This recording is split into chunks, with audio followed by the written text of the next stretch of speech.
भागती है। जैसे ही दोनों बाहर निकलते हैं तो देखते हैं कि सीमा गाड़ी चला रही है। अरे बहू, नाक कटवाओगी क्या? ये क्या कर रही हो? अरे गिर जाओगी, ये क्या कर रही हो तुम? सीमा गाड़ी को रोक कर कहती है। सारे गांव में घुमा लाई, कहीं नहीं गिरी। क्या? सारे गांव में घुमा लाई?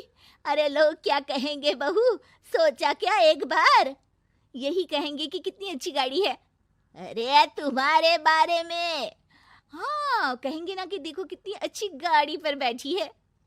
बहू गाड़ी रखकर योगेश और सासू माँ के पास जाती है।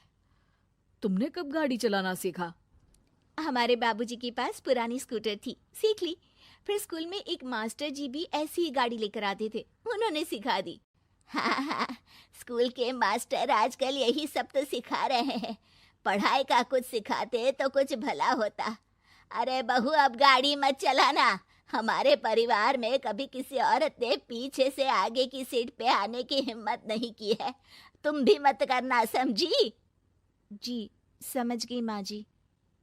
सीमा सास की बात सुनकर चुपचाप रसोई में जाकर उदास होकर खाना पकाने लगती है। सास सुबह सुबह मंदिर से पूजा करके लौट रही होती है, तभी उसे दो औरतें रोक लेती हैं और कहती हैं, अरे बहू को थोड़े अच्छे लक्षण भी सिखा दो। गाड़ी चलाने निकली थी, गांव की मर्यादा का कोई ख्याल नहीं है। वही तो। अरे पैसे आने लगे हैं तो क्या मतलब कि किसी रीति रिवाज को नहीं मानोगे?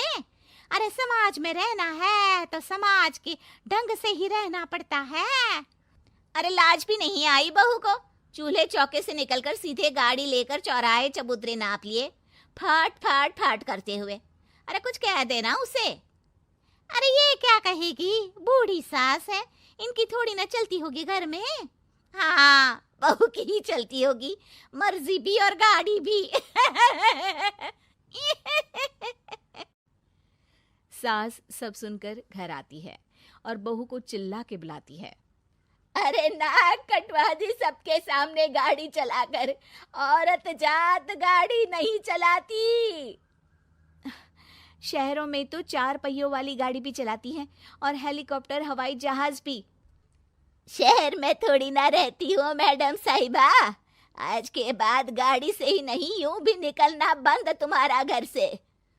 माँ सही कह रही है, कहीं भी जाना हो तो मुझे बता देना, मैं लेकर चलूंगा।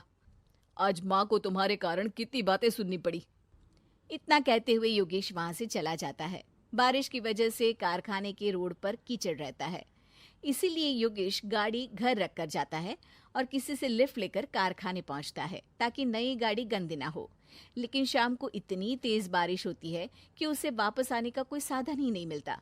बारिश बढ़ती जाती है, रात के 11 बज जाते हैं। रास्ते में एक नदी का ब्रिज है, अगर उस पर पानी आ गया तो योगेश कारखाने में ही फंस जाएगा। पूरी रात भूखे प्यासे बितानी पड़ेगी।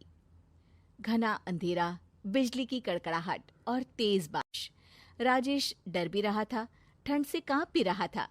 तभी उसे रोड से आती हुई एक रोशनी दिखती है। वो देखता है कि उसके सामने एक बाइक आकर खड़ी हुई है। वो ऊपर वाले को धन्यवाद देकर उस बाइक वाले आदमी की तरफ बढ़ता है, पर पास जाकर देखता है तो भौचक्का रह जाता है।